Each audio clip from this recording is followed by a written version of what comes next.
I would essentially call myself a Fuji fangirl now because let's be honest, ever since I got into Fuji with my X100F, I have been obsessed. Just, I love the tactile feel of using it. It feels like when I go to use my old film cameras that are up here, but in a way where I can get the photos instantly and I don't have to pay for film and then getting it developed. And I'm not just even talking about the film simulations, although that's a huge part of it too, is like when we go on trips now, I don't have to edit my photos. I can just edit like one or two if I really don't like them or if like the exposure was wrong. I can like do event photography where I can just pull the JPEGs off right away and give them to them, which is huge for some of the things I do. I got the Xt50 and I did not think I was going to, but I'm gonna go over the reasons why. And I did get the charcoal, which I've never not gotten silver in a Fuji camera. I don't love black cameras, like my Canons already are just because that's all they come in. I really like the vintage look, and this, I will say this is growing on me. I did add a little hot shoe cover that looks nice with it.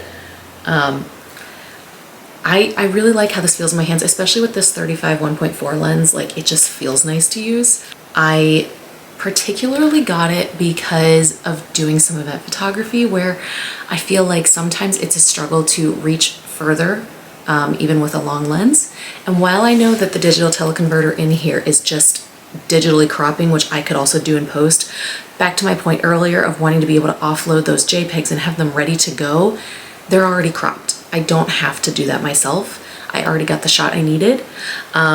I tested this on Sunday at my church where I was doing event photography in low light too.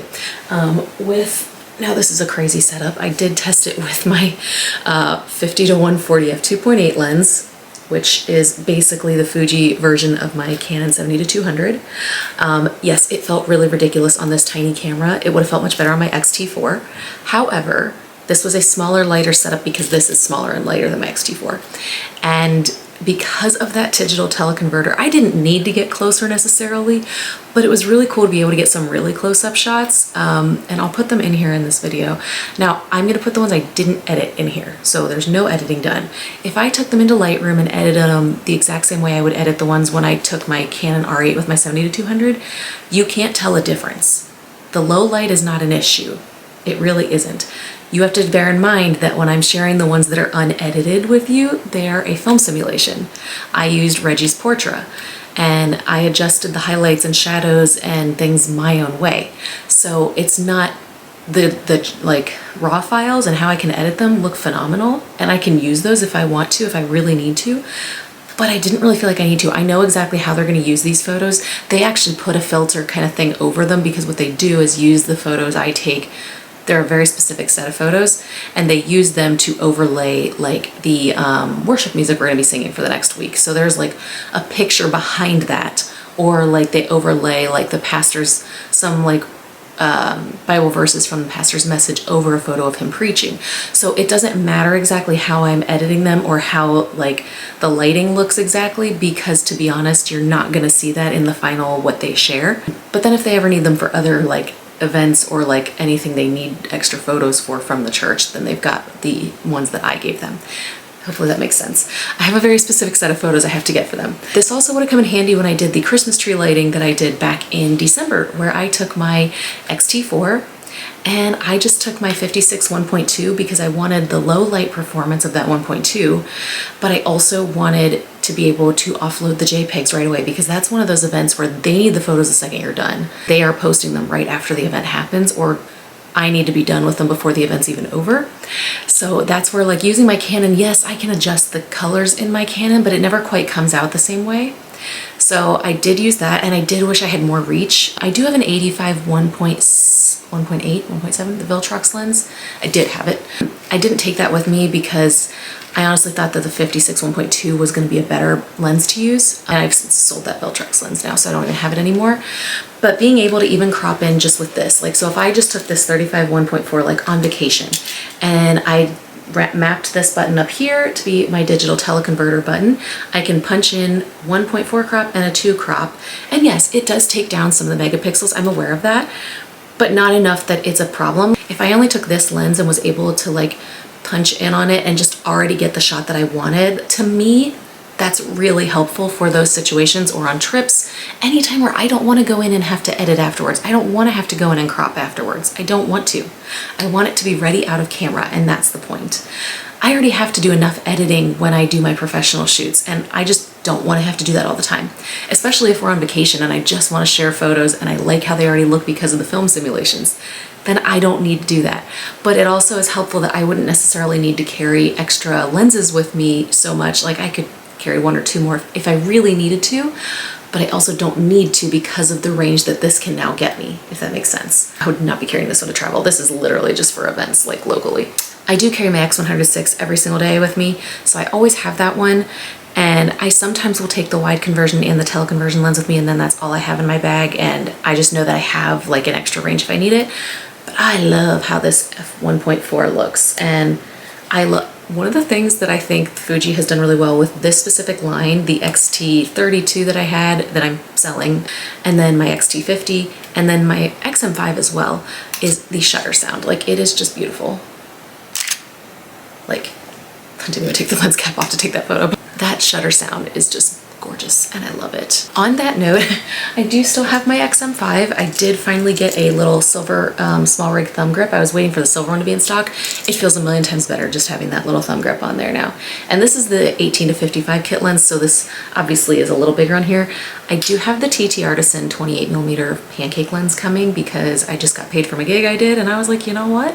I would like to try a pancake lens. So we're gonna give that a try. I don't have it yet. I do love this lens on here for like video and stuff because it is a stabilized lens, which helps. I have surprisingly been using my XM5 to film a lot of YouTube videos. Obviously not right now because I knew I was going to be showing it, so I'm actually filming on my Sony ZV-1. But I have really enjoyed using this for video, which I never thought I was going to do because I really am a photographer. I have very set vlogging cameras to use for my YouTube videos because that's the simplest setup for me and it's easy. But this has been incredibly easy for someone like me who doesn't do video to just set it and film my videos and love how they turn out. I like how they turn out more so than this or my G7X. But obviously, since I knew I was going to be showing this, I couldn't use it. And I usually do put this kit lens on to do my YouTube videos because then I can just be at 18 and it works. The main reason, like these, I know these seem like very similar cameras and I probably didn't need both of them. Like I said, I'm a Fuji fangirl. I just love Fuji now. I still love my Canon full frame gear, but I'm saving that just for when I do professional shoots. Tonight, I'm doing a newborn set. That'll be on my Canon because also like I'm going to be in a very tight, tiny apartment. I'm probably going to have to use my real estate like 16mm lens because I'm just going to need to. So I'm going to need all the full frame sensor light that I can get on that. So I'm still gonna use my Canon stuff. I want to save that for my like paid professional shoots, whereas like my church photography, like the event stuff, I don't get paid for any of that, which is fine. Like I do that because I love to do that for them. But then I can just save my professional gear and not be toting it around with me and it stays safe. So I like that. I mostly wanted the Fujifilm Xt50 because of this screen. And no, it's not because I'm a content creator. It's because I like to do self-portraits. I also like to do photos on trips with my husband where I can set it on a tripod and have it facing us and I can see where we are in the frame. But when I do self-portraits and I do ballet specifically, like if I'm doing a specific move or something, I need to be able to see if I'm moving into the frame or out of it. And that's very helpful for those. It helps me know like what's going on. And then it's protected when I shut it. So it doesn't bother me that there's no EVF. I can't say I use an EVF really much ever on any of my cameras, even my Canons. So it's fine for me. But I do love the size of it. Like if we're going on a trip, especially where I know I'll be putting it on a tripod and taking our photos, I'm gonna take this camera just because it's already so much smaller, just lightweight and portable compared to even the Xt50. Because having that EVF on top actually does add quite a bit of size to it. It's a little bit thicker too, so it really does make a difference size-wise. If we're on a trip where like I'm not planning on using a tripod, like Disney maybe, it's hard because Disney, I want more space in my backpack, so a small camera would be better. But also this can punch in so I wouldn't have to take extra lenses. I could literally just take just this lens and be like, this is fine. And maybe take the pancake lens or something. Like that would be all I would need for that whole trip.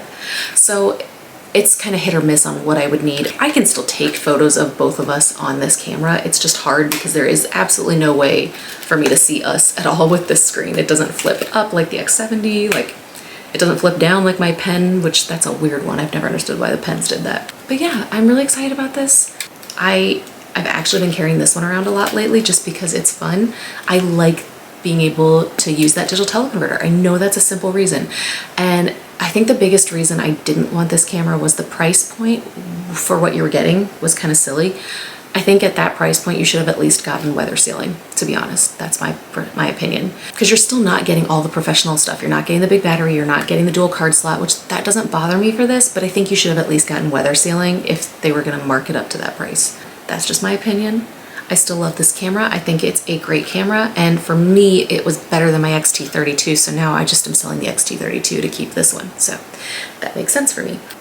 I also, the one thing that is bothering me, I don't love the film simulation dial on either of these, but the one thing that's bothering me about the XM5, and I know they did it to make it more of a value camera, you can only have 4 custom film simulations.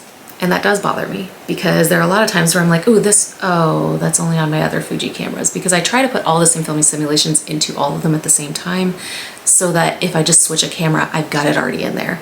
Mostly I use Reggie's Portra or Portra 400 version 2. Those are the 2 most common ones I use. However, I have been using Classic Cuban Negative a bit. I've been using Summer Chrome quite a bit.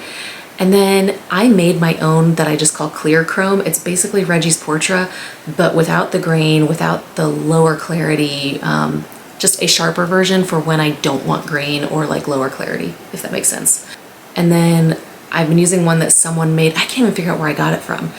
It was for Christmas, and it just pulls reds out really well, but it's like, it's almost based on Reggie's Portra as well, but it pulls reds better. I was using that one a lot because we just got out of Christmas.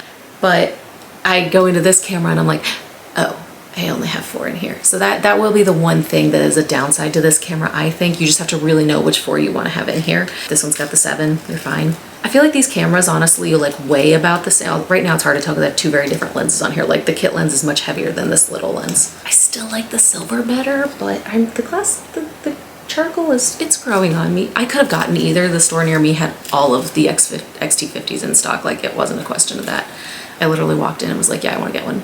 And between selling my Xt32 and the fact that I didn't know they have rewards at that store, and I've bought from them so many times that they're like, yeah, you've got $50 in rewards. And I was like, that's a thing? Sure, I'll use that. So that was great. And to all my people coming over here from TikTok, because I know I've had a lot of people say, hey, do you make YouTube videos because we can't follow you on there anymore? And I was like, I will try and make some more. I am going to try and put those photos I mentioned from the church event photography in here, but they will be the like JPEGs straight out of camera. They are not going to be the edited ones, so you can't really compare that to editing a full frame camera. One, it's not a full frame camera. You can't really compare the same. They're not the same. Like you'd have to compare it to like a APS-C version from Canon, Nikon, or Sony to get the same effect, if that makes sense. So anyway, just keep that in mind because I will share those in here, but keep that in mind.